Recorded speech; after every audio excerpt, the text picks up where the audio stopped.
2016년도 시작한 지도 엊그제 같은데 벌써 12월 첫 주일을 맞이하게 되었고, 주님의 오심을 준비하는 대강절기 두 번째 주일을 우리가 맞이하고 있습니다. 성탄절기를 준비하면서 대강절 말씀의 주제를 오늘 주보 보시듯이 마라나타 이렇게 정했습니다. 마라나타, 주 예수여 오시옵소서 정하고 3주간에 걸쳐서 말씀을 전하려고 하는데, 한번 응답하셨으면 좋겠습니다. 제가 마라나타 하면 여러분들이 아멘, 주 예수여 오시옵소서 한번 좀 크게 응답해 주십시오. 마라나타. 아멘. 아멘. 이번 준비하는 성탄절에도 세상의 생명의 빛으로, 구원의 빛으로, 왕으로 오시는 주님의 역사, 은혜, 축복이 이 나라와 이 민족 위에, 그리고 우리가 섬기는 우리 불꽃교회 위에, 또 우리 사랑하는 성도님들의 가정 속에 속히 오시기를 주님의 이름으로 간절히 소망합니다. 우리 교회도 성탄을 준비하고 있습니다. 내적으로 장식도 하고 있고, 교회 외부 장식은 이제 오는 화요일 날 하기로 되어 있는데, 요즘은 교회보다 더 먼저 성탄절 장식이 준비되어지고 알리는 곳이 있습니다. 혹 어딘지 아십니까? 너무 어렵게 질문했죠. 백화점이나 상가를 보면 성탄절 장식이 먼저 되어져 있습니다. 물론 백화점이나 상가들은 성탄 장식을 오시는 예수님을 축하하고 축복하기 위해서 하는 것이라고 하기보다는 연말에 소비심리, 이제 크리스마스가 온다라고 하는 것을 소비자에게 인식시켜서 마케팅 전략으로, 상업적인 전략으로 하는 부분들이 없지 않아 있겠지만, 그래도 세상이 나름대로 이제 성탄절을 각자 준비하면서 나아가고 있는데, 예수 믿는 우리들, 정말 주님 안에 있는 우리들은 어떻게 성탄절을 준비하고 맞이할까? 어떤 마음으로 성탄절을 기대하고 준비하고 계십니까? 교회 절기로는 대강절기, 대림절 혹은 강림절이라고 이야기를 합니다. 이 대강절은 강단 옆에 보시면 초에 불이 켜 있는 것처럼 주님의 오심을 기대하면서 소망의 빛으로 오시는 주님을 생각하면서 빛을 하나씩 밝혀갑니다.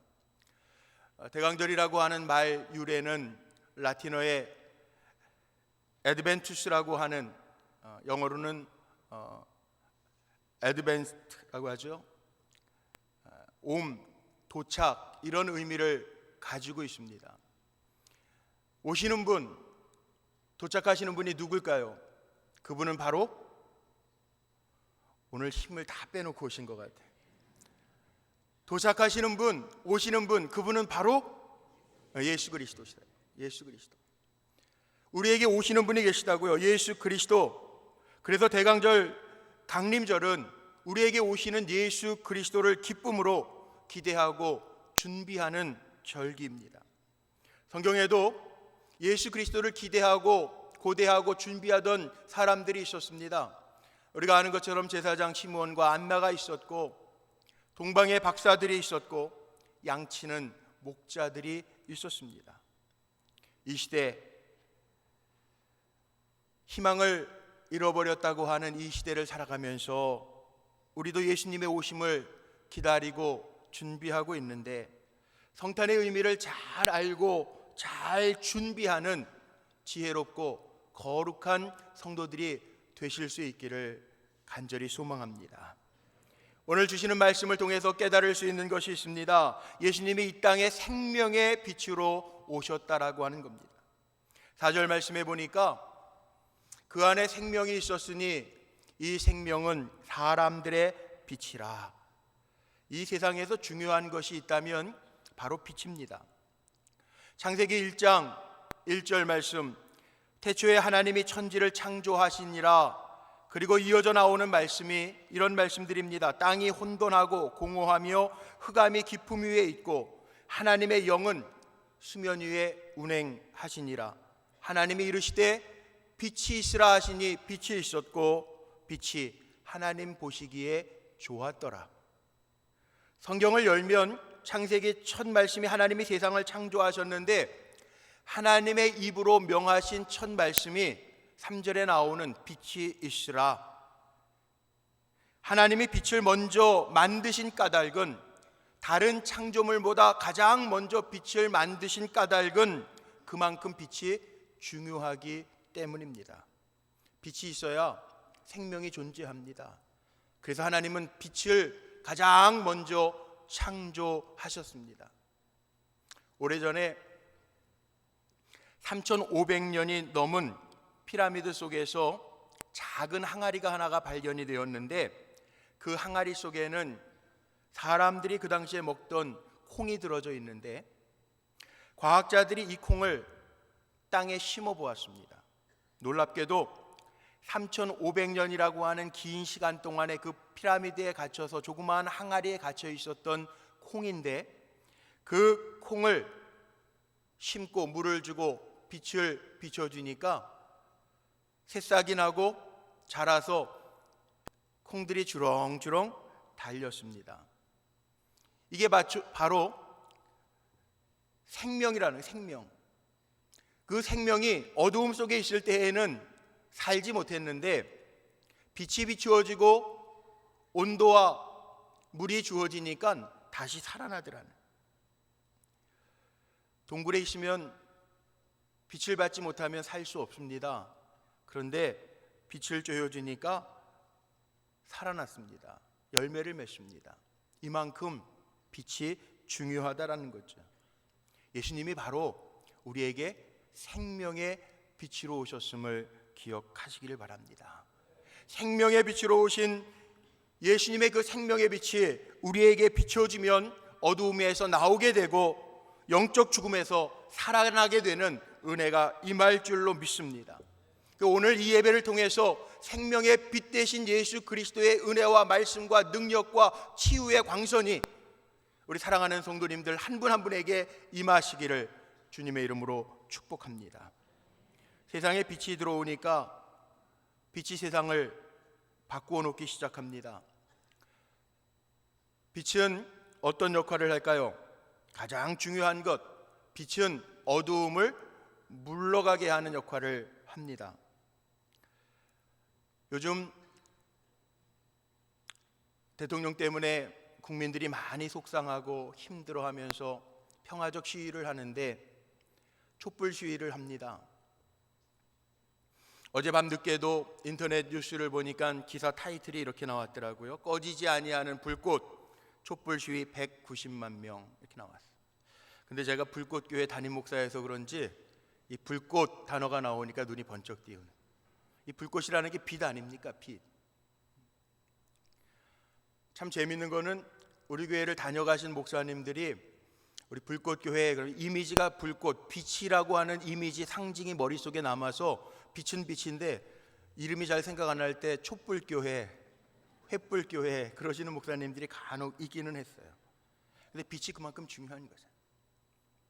시위를 해도 촛불을 들고 시위한다라는 얘기는 어둠이 물러가고 빛으로 세상을 비춘다라고 하는 의미를 가지고 있잖아요. 저는 그래서 우리 불꽃교회 이름이 참 좋아요. 세상에 우리 불꽃, 주님의 불꽃, 생명의 불꽃을 비추는 교회로, 생명의 불꽃을 바라는 성도님들로 온전하게 세움받고 쓰임받으시기를 주님의 이름으로 다시 한번 축복합니다. 미국의 로저 에이시서라고 하는 역사학자가 있었는데, 이 사람은 역사를 연구하면서 이 빛이, 전등이 발달되지 않았던 옛날의 밤문화에 대해서 연구를 쭉 했는데, 중세서부터 산업혁명기까지 보니까 사람들이 전등이 이렇게 전기가 없을 때 횃불, 호두, 기름, 호롱불, 등잔불 이런 거를 사용하면서 밤에 빛을 비추었는데, 지금부터 한 340년 전, 길지도 않아요. 340년경에 전경에 1681년에 밤문화에 대해서 쓴 글에 보면 이렇게 기록이 되어져 있습니다. 걸핏하면 밤에 도시들에 불타게 되고 도둑과 살인이 벌어지고, 밤이 되면 법이 맥을 추지 못하고 규칙이 달라졌다. 이렇게 밤의 모습을 표현합니다. 아마 호롱불이나 등잔불로 어두움을 비춰야 될 때에는 불을 이렇게 붙이다 보면 불도 나서 도시 전체가 타는 어려움도 있었던 것 같아요. 사람들이 이 밤 어두움을 좀 물리치기 위해서 사람들이 아이디어를 내놓은 것이 하얀 돌들을 길에다가 펴놓기도 하고 나무 껍질을 벗겨서 좀 하얗게 보이기도 했다고 합니다. 그런데 빛이 없을 때에는 밤길을 걸어가면서 사람들이 웅덩이에 빠지는 사람들도 있었고, 물건에 걸려서 넘어져서 다치는 사람도 많았고, 또 벽에 부딪혀서 얼굴을 상하는 사람들도 많았다라고 하는 기록들이 있어요. 오늘날 보세요. 우리 교회 앞에도 새벽에 나올 때마다 보면 신호등 앞에 환합니다. 왜 이렇게 환할까 이렇게 보니까 가로등 위에 요즘에는 이렇게 네모나게 LED 등까지 설치해놔서 얼마나 밝은지 몰라요. 옛날에는 꿈도 꾸지 못했던 일들인데 요즘에는 밤에도 낮처럼 환합니다. 빛의 역할이죠. 빛으로, 생명의 빛으로 오신 예수님은 이 세상의 어두움을 물리쳐 주시고 참된 빛으로 우리에게 비추어 주실 줄로 믿습니다. 130년 전에 우리 한국 기독교 역사를 130년 전에서부터 시작되었다고 이야기하는데, 예수 그리스도의 복음이 우리나라에 들어오면서 문맹에서 벗어나게 되고 여성들이 그 지위를 향상하게 되고 굴레와 속박에서 자유함을 누려서 한국 개화기의 역사를 우리 기독교의 역사라고 이야기하죠. 궁금하신 분들은 우리 감독회장님이 쓰신 대한민국을 건설한 위대한 감리교인을 좀 보십시오.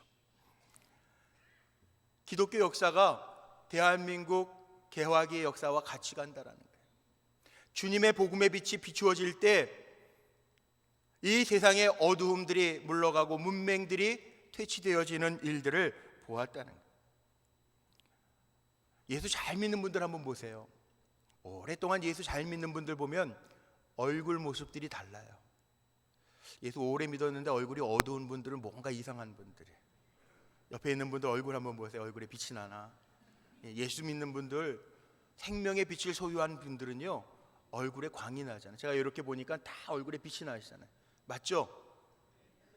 아멘? 네, 얼굴에 빛이 나시잖아요.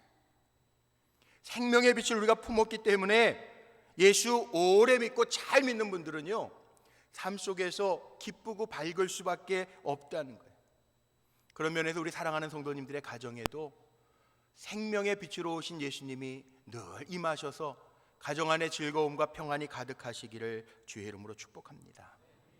빛은 생명을 자라게 하고 선한 영향력을 끼칩니다. 요한복음 8장 12절 말씀에 이런 말씀이 있습니다. 우리 이 말씀 아주 중요한 말씀인데 같이 한번 좀 읽어보죠. 예수님 뭐라고 선포하셨는지 같이 한번 크게 읽습니다. 시작. 예수께서 또 말씀하여 이르시되 나는 세상의 빛이니 나를 따르는 자는 어두움에 다니지 아니하고 생명의 빛을 얻으리라. 아멘. 예수님이 빛이시래요. 그래서 예수님을 따르는 자는 어두움에 다니지 아니하고 생명의 빛을 얻게 된다고 말씀합니다. 빛이 정말 중요합니다. 빛은 영향력이 있습니다. 마트에 가시면 옛날에는 푸주간이 따로 있었는데 요즘에는 마트에 가면 고기 코너가 있습니다. 정육 코너가 있습니다. 정육 코너에 가면 무슨 색 불빛인지 아십니까? 불그스레한 불빛이 비춰져요. 이유가 있습니다. 고기를 비칠 때 불그스레한 불빛으로 비춰야 고기가 싱싱해 보이고 먹음직하게 보인다는 거예요. 빛의 영향력이죠. 혹시 다이아몬드나 보석상 같은 데에 가보시면 특수 조명들을 해놨습니다. 잘 빛나게 해놨습니다. 여자분들이 속을 때가 있어요. 빛에 비춰지는 보석들을 보고 사가지고 자기 목에 걸어보면 그렇게 멋이 안 나는데 진열장에 있을 땐 다르게 보이잖아요. 그 이유가 있어요. 어떻게 빛을 비추느냐에 따라서 다르게 보여진다는 거죠. 빛은 영향력이 있습니다. 식물과 동물과 사람에게도 빛이 비추어질 때 주는 영향력이 있습니다. 지난 2주 전에 제 아들이 이제 대학을 졸업하고 취업을 해서 캐나다에서 계속 사니까 2년 동안 못 보다가 도무지 이제 한국에 올 길이 별로 없을 것 같아서 너무 보고 싶어서 제가 한번 한 주간 다녀왔어요. 밴쿠버 좋다고 그래서 갔는데요, 하나도 안 좋더라고요. 왜 그런가 그랬더니 지금이 우기래요. 10월, 11월, 12월 우기인데 지난 10월 달에는 31일 날 가운데 28의 날이 다 비가 왔대요. 계속. 근데 제가 도착을 했는데도 계속 비가 와. 한 주간 내내 비가 와요. 날씨도 우중충해요. 오후 3시만 되면 또 어두워지는 거예요. 그래서 제 아들한테, 아들 녀석한테 그래서 야, 여기 좋다고 그러더니 아빠 보니까 하나도 안 좋네. 그랬더니 안 좋을 때 왔대요. 안 좋을 때, 빛이 없을 때. 그 보니까 사람들이 다 우울해요. 저도 우울해요. 지난주에 제가 설교하는데 우리 할머니 권사님들이 얼굴이 까맣게 탔다고 그러는데 까맣게 탄 게 아니라 빛을 못 봐가지고, 그런데 한 주간 여기 한국에서 사니까 제가 다시 하얗게 피어났죠. 빛이 이렇게 중요한 것 같아요. 밴쿠버에서 오래 사셨던 우리 김선 권사님 그러시더라고요. 제가 별로 안 좋았다고, 날씨도 별로 안 좋았다고 그러니까 겨울에는 밴쿠버에 사시는 분들이 비타민 D를 드셔야 되는데 이 햇빛을 잘 못 보셔서 빛이 그만큼 중요하더라고요. 한국 와서 지내니까 빛이 있으니까 얼마나 살 것 같고 좋은지 모르겠어요. 근데 바로 예수님이 바로 이런 생명의 빛으로 우리에게 오신다는 거예요. 예수님께서 말씀하시면 그 생명의 말씀이 우리를 살게 할 줄로 믿습니다. 생명의 빛으로 오신 예수님의 손이 오늘 이 예배를 통해서 우리에게 닿아지면 우리가 예수의 생명의 기운으로 살게 될 줄로 믿습니다. 전기선이 연결되면 전기불이 일어나듯이, 전화선이 연결되면 전화를 통화할 수 있듯이 생명의 빛 대신 주님과 연결되어서 우리의 삶 속의 어두움이 물러가고 주님의 주시는 빛으로 환하게 비추어지는 은혜가 우리 사랑하는 성도님들에게 가득하시기를 주님의 이름으로 축복합니다. 이사야서에 보면 오실 예수님에 대한 예언이 이사야서 가장 많이 기록이 되어져 있는데 거기 9장 2절 말씀에 보면 이런 말씀이 있습니다. 이 말씀도 우리 한번 한 목소리로 같이 읽어봤으면 좋겠습니다. 흑암에 행하던 백성이 큰 빛을 보고 사망의 그늘진 땅에 거주하던 자에게 빛이 비추도다. 아멘. 큰 빛은 오실 예수님을 예언하고 있죠. 그 빛을 보는 자에게는 빛이 비추도다. 오늘 생명의 빛으로 오시는 예수님을 영접하고 그 생명의 빛으로 삶을 인도함 받는 우리 성도님들 되시기를 바랍니다. 왜냐하면 그 생명의 빛으로 오신 예수님을 만난 사람들은 다 소망 가운데에서 일어나잖아요. 죄 가운데 허덕이던 삭개오도 주님 만나고 새로운 삶이 됩니다. 소망을 얻습니다. 많은 가지각색의 병자들이 주님을 만나고 생명의 빛을 보고 일어납니다. 소망을 찾습니다.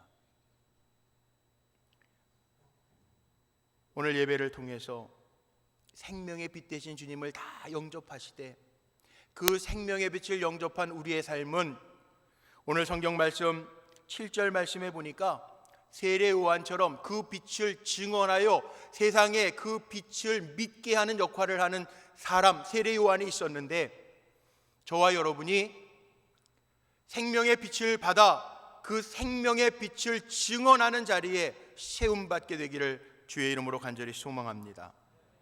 우리 불꽃교회가 지난 주일에 30주년 기념 예배를 드렸습니다. 참 감사하게도 지난주에 특별헌금, 우리 불꽃교회가 하나님 은혜 가운데 30주년, 30년의 역사 가운데, 짧은 역사 가운데 이렇게 축복하시고 하나님의 귀한 일꾼들을 배출하게 하시고 여기까지 사용하셨는데, 어려운 교회들, 비전 교회를 좀 우리 불꽃교회가 창립할 때 보면 늘 11월 마지막 주일이기 때문에 대강절하고 같이 시작해요. 어려운 교회들 성탄 준비할 수 있는 후원을 좀 우리 교회가 했으면 좋겠다, 그런 마음을 가지고 지난주에 우리 성도님들이 정성스럽게 마음을 다해서 예물을 모아주셨는데, 제가 기도하면서 예산을 세웠던 것 정확하게 하나님 채워주시더라고요. 아멘. 불꽃교회 교인들 아니신가 봐요. 아멘. 여러분들 얼마나 감사한지 모르겠어요. 그래서 지난 주간에 우리 불꽃교회 출신 목회자들, 비전교회를 지금도 담당하고 있는 목회자들, 또 그 외에 한 20여 개의 교회를 더 선별해서 비전교회 30교회를 정해놓고 이제 이번 주간에 예산을 집행하려고 합니다. 감사합니다 여러분. 우리 불꽃교회가 이름값 하는 것 같아서 저는 얼마나 좋은지 몰라요. 주님 오시는 그 빛을 비출 수 있는 우리 불꽃교회가 그 사랑을 나눌 수 있어서 얼마나 감사한지 모르겠어요. 오늘은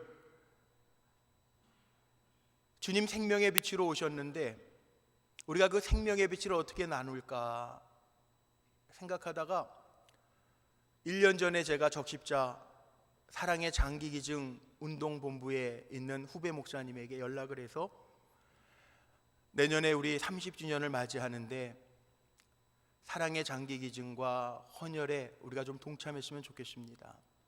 생명을 나누는 일에 우리가 동참했으면 좋겠습니다. 부탁을 하고 그 일을 오늘 하려고 그래요. 들어오시다 보셨는지 모르겠는데 적십자사에서 헌혈버스가 와 있습니다. 지난주 컬럼에 썼던 것처럼 헌혈 330cc 하는데 330cc 헌혈한다고 우리 생명에 지장 있지 않아요. 더 건강해집니다. 저도 젊었을 땐 헌혈 참 많이 했는데 혈압과 당뇨가 조금 요즘에 생겨서 어떨지 모르겠어요. 괜찮다 그러면 저도 오늘 헌혈하려고 그래요. 주님이 생명의 빛을 비춰주시는데 오늘 9절 말씀을 한번 좀 주목해 보세요. 오늘 읽은 본문 말씀 9절 말씀에 보니까 참빛 곧 세상에 와서 각 사람에게 비추는 빛이 있었나니, 이 주님의 빛은요 각 사람에게 비추어졌다는 거예요. 우리가 그 빛을 다 받았는데 그 생명의 빛을 받은 우리도 주님처럼 생명의 빛을 나눌 수 있는 주님의 백성들이 되시기를 원합니다. 이 세상을 창조하신 예수 그리스도께서 각 사람에게 생명의 빛을 비춰주셨는데 나에게 주신 은혜도 있는데 나도 그 은혜를 각 사람에게 나눌 수 있는 길이 뭘까? 사후에 장기를 기증하는 일과 또 살아있는 동안에도 피는 계속 매일매일 생성되는데 나에게 주신 은혜를 나눌 수 있는 길은 지금도 우리나라의 혈액이 많이 부족하다고 하는데 헌혈을 통해서 그 사랑을 조금이라도 나눌 수 있다면 그것이 생명을 나누는 길이 아닐까라는 생각을 하게 되었습니다. 미국의 저명한 여류 시인 가운데 엘리자 에드먼드 히윗이라고 하는 사람이 있었습니다. 이 에드먼드라고 하는 여인이요 시인이었는데 겨울에 불의의 사고를 당해서 척추를 다쳤어요. 누워서 겨울 몇 달 동안 내내 누워서 생활을 했습니다. 움직이질 못했습니다. 겨울 내내 정말 빛이 없는 어두운 방에서 지냈어.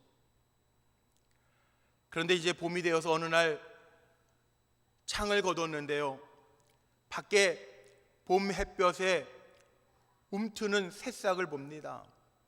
그 움트는 생명의 새싹을 보면서 마음에 감동을 받아서 지은 시가 있는데 그 시가 이런 시예요. 내 영혼에 햇빛비치니 주 영광 찬란해. 이 세상 어떤 빛보다 이 빛 더 빛나네. 주의 영광 빛난 그 빛 내게 비춰 주시옵소서.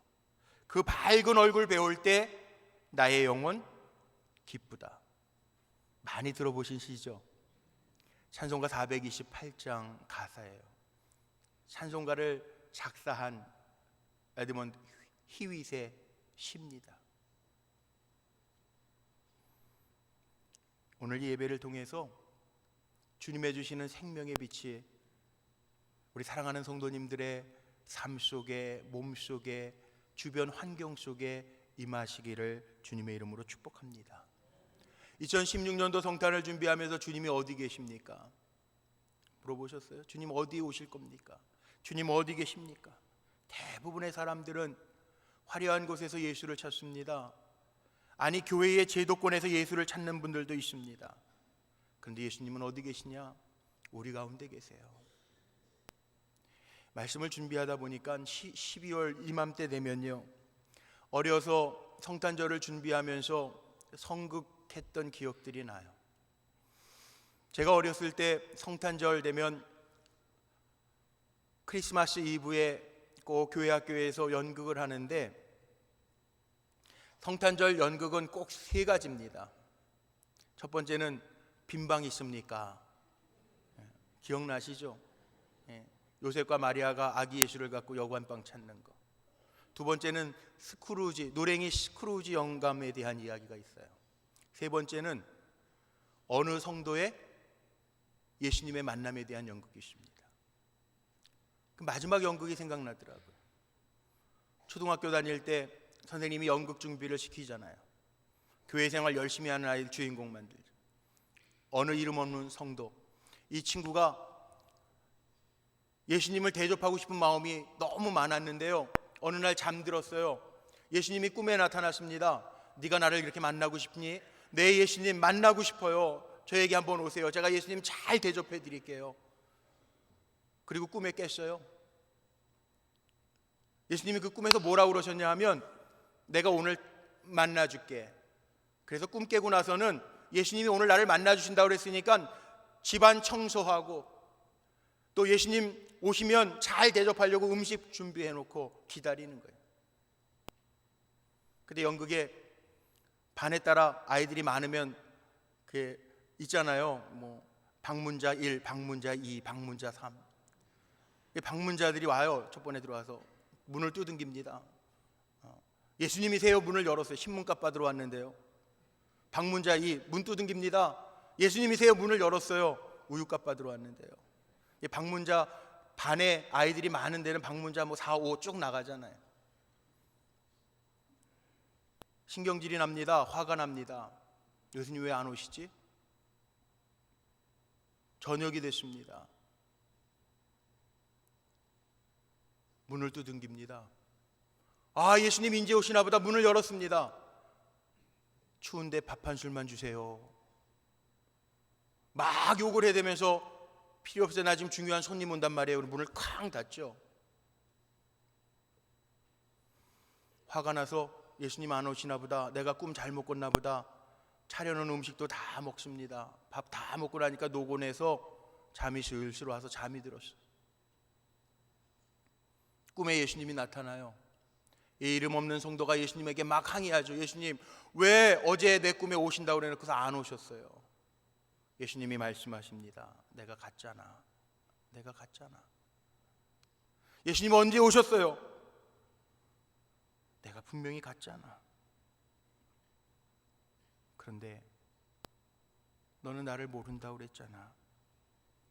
그렇게 이야기하면서 소실하게 꿈에서 놀래서 깨는 꿈이 있죠. 이게 연극이에요. 그리고 나서 마지막에 자막 막 뒤에서 숨겨져 있던 친구가 성경 구절을 읽죠.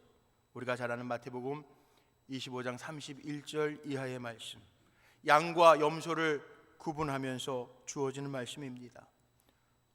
오른편에 있는 자들에게 예수님 이렇게 말씀하셨잖아요. 축복받은 자들이여, 너희는 내가 줄일 때에 먹을 것을 주었고, 내가 목마를 때 마시게 하였고, 나그네 되었을 때에 영접하였고, 벗었을 때 옷을 입혔으며, 옥에 갇혀 있을 때 와서 보았느니라. 제가 언제 그렇게 정성스럽게 주님을 맞이했습니까? 주님이 이렇게 말씀하십니다. 내가 진실로 너희에게 이르노니 너희가 내 형제 중에 지극히 작은 자 하나에게 한 것이 곧 내게 한 것이니라. 왼편에 있는 이들, 그들에게는 주님이 이렇게 말씀하시죠. 내가 진실로 너희에게 이르노니 이 지극히 작은 자 하나에게 하지 아니한 것이 곧 내게 하지 아니한 것이니라. 이게 마지막 연극의 끝이었던 기억이 납니다. 오늘 말씀의 결론을 내립니다. 바로 내 옆에 앉아 예배드리는 성도의 얼굴을 통해서 예수님의 모습이 보여져야 됩니다. 그리고 내 사랑이 필요한 곳에 내가 손 내밀고 그 사랑으로 다가갈 수 있어야 이 다음에 주님 앞에 섰을 때 칭찬받는 성도가 된다라는 거예요. 그런 의미에서 우리 불꽃교회 지난 30년 동안 하나님 큰 은혜 주시고 주님의 생명력으로 여기까지 인도해 주셨는데, 대강절기 주님의 오심을 기다리는 이 절기에 그 생명 주신 주님 앞에 감사한 마음으로 나의 생명이 필요한 것, 나의 사랑이 필요한 곳에 생명을 나눌 수 있는 데까지 나아가는 우리 성도님들이 되셨으면 좋겠습니다. 주님을 사랑하는 마음으로 세례 요한이 그랬던 것처럼 내 삶의 모습을 통해서 주님을, 빛 대신 주님을, 생명으로 이 땅에 오신 주님을 증언할 수 있는 성도님들이 되시기를 주님의 이름으로 축복합니다. 예수님은 이 땅에 생명의 빛으로 오셨습니다. 예수님은 우리의 소망이고 내일이고 미래고 길이고 생명 전부이십니다. 우리 사랑하는 성도님들, 어두운 세상, 어두운 마음, 생명의 빛으로 오신 예수 그리스도를 맞이함으로 더 밝은 삶이 되시기를 축복하고, 생명의 기적을 나만 누리는 것이 아니라 한 걸음 더 나아가 주님의 생명의 빛을 증거하는 요한과 같은 종들이 되시기를 주님의 이름으로 축원합니다. 기도하시겠습니다. 생명의 빛으로 오시는 주님을 찬양합니다. 주님, 생명의 빛으로 우리에게 오시옵소서. 주님을 기대하고 기다리는 대강절기에 우리가 세례 요한처럼 생명의 빛으로 오시는 주님을 삶으로 증언할 수 있는 종들이 되게 하여 주옵소서. 우리의 생명이 되시는 예수 그리스도의 거룩하신 이름을 받들어 기도 올렸나이다. 아멘.